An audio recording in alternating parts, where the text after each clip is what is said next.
Hi guys, and welcome to another agate cutting session with me. I'm Joshua from Germany and the owner of the company Agatebay, and today I have some really rare agates from Argentina.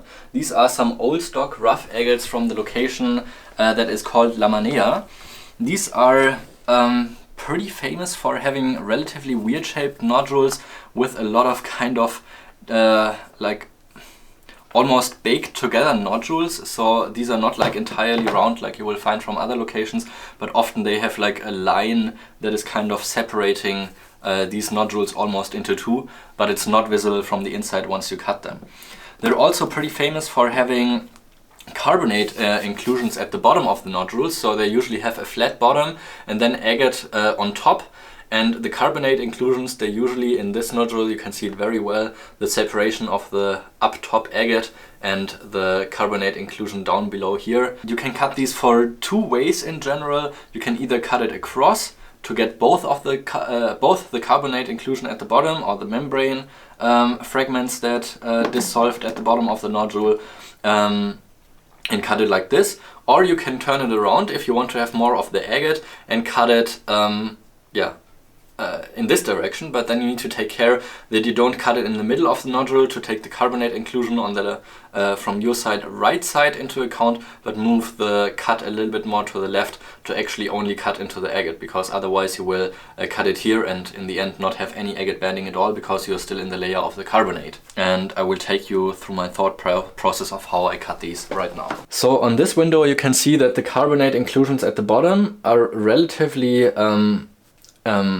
shallow, so it seems like there's only a small layer down here with the carbonate inclusion. So this is the flat bottom of the nodule and it has another small window right here. So I will probably go for a cut a little bit triangular like this. So I will hit a little bit of the carbonate probably in this area, but most of it will be agate, and it seems like it will have nice strong red colors.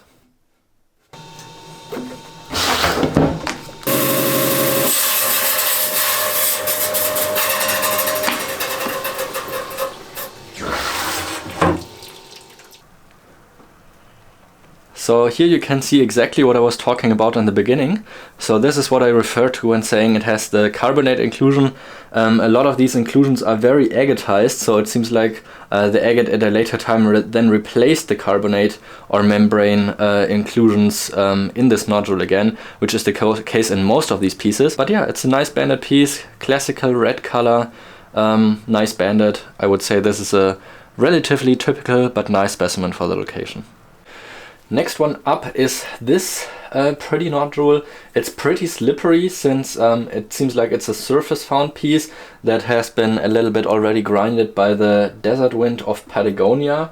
And here you can very clearly see the carbonate inclusion at the entire bottom of the piece, and then the agate up top here. It doesn't give any hints in terms of what color it has, but I can see it has a few smaller fractures going on, and this seems like the entrance of a flow channel. So I think I will really just cut it once across the entire piece and probably cut right half centimeter next to the little flow channel opening here.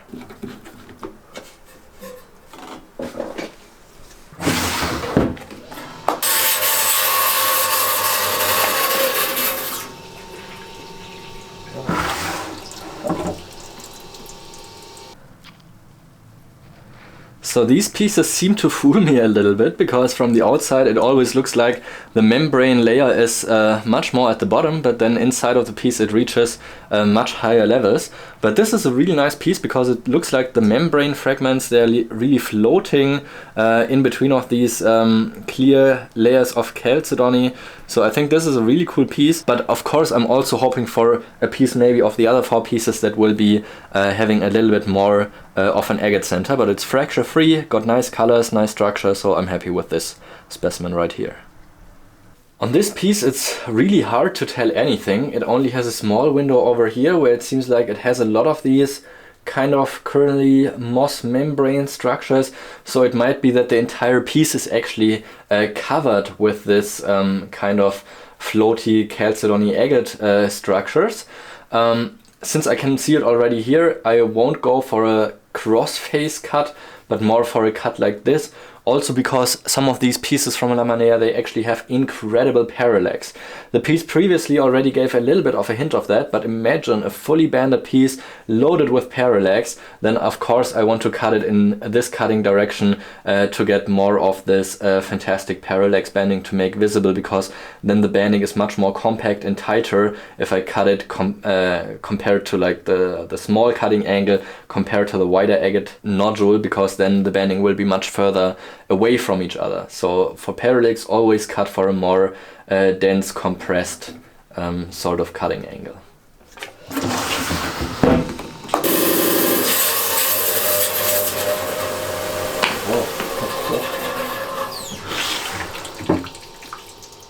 So this one has been cutting pretty fast, and in a second you will know why. And that is the reason, because crystalline quartz has a much lower density than compared to agate, so it cuts a lot faster through the crystal structure of the quartz compared to the microcrystalline structure of agate. Still a pretty interesting piece, because it has like a single or two single layers of agate, which are like the white layers you can see here, that always laid on top of one crystalline layer of quartz, and then another layer of quartz, and then agate again. So this is actually a double floater. Also has the same kind of inclusion like the other two pieces we've already been cutting. And a lot of these La Manea agates actually also have like these kind of bubbles formed in their banding. So yeah, it's a nice, interesting piece, but probably not good enough for me to get it polished to put it up for retail on my website. The fourth piece I'm cutting is also not showing a lot of signs. It's got a small window here where there's like a little bit of blue agate peeking through, and two more windows over here. I imagine that like the little bit lighter colored area down here again is with the carbonate inclusions, and I will cut it for a mostly symmetrical face of the nodule. So I will place a cut a little bit similar like the earlier nodule I cut, and place it like this to get the biggest volume of the nodule and still a round face of this piece.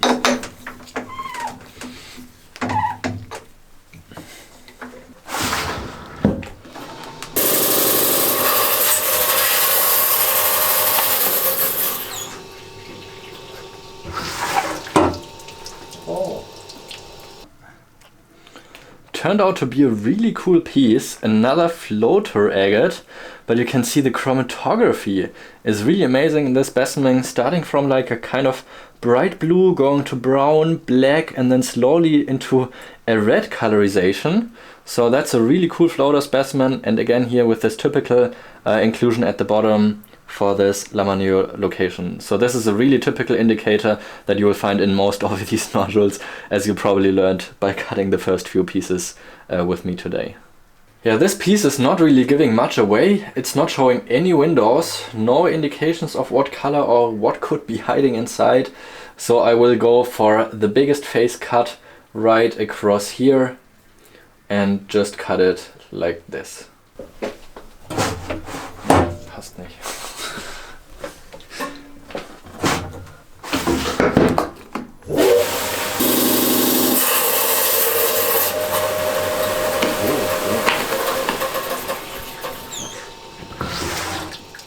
Turned out to be a pretty interesting nodule.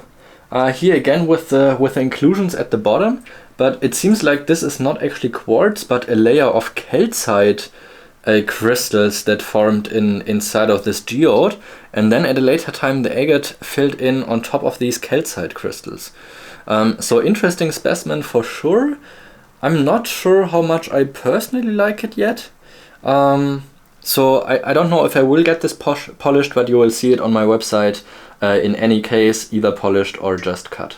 This nodule has a really interesting shape with this one line that cuts across the entire piece. I don't think it will be a double chamber specimen, which would be pretty cool, but I think in the inside the both chambers are just melted into each other, so I think it will just be a single chamber specimen. But I will still cut through both of these chambers with the biggest volume, so probably just place the cut around here. It's got a tiny window right here, but since I can't see any banding peeking through, I won't call this a window because it doesn't really affect the banding on the inside of the specimen.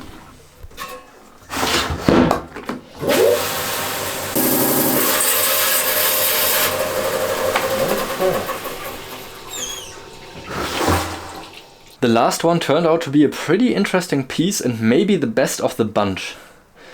So this one's got some really beautiful inclusions down here. It almost looks like some banded jasper that has been brachiated and then rebaked together. And also the colors on top here I would call rather rare and unique. Another great floater specimen with a little blue banded agate over here, and then the yellow agate more here on the right hand side. Great translucency in a lot of these pieces, so I think that's a pretty good one. Here you can see the entire cutting results of today's session all grouped together, and I already separated a little bit in the different qualities I would grade them to. So these two pairs I would say are my least favorite of the bunch, but overall I'm actually pretty happy with the result.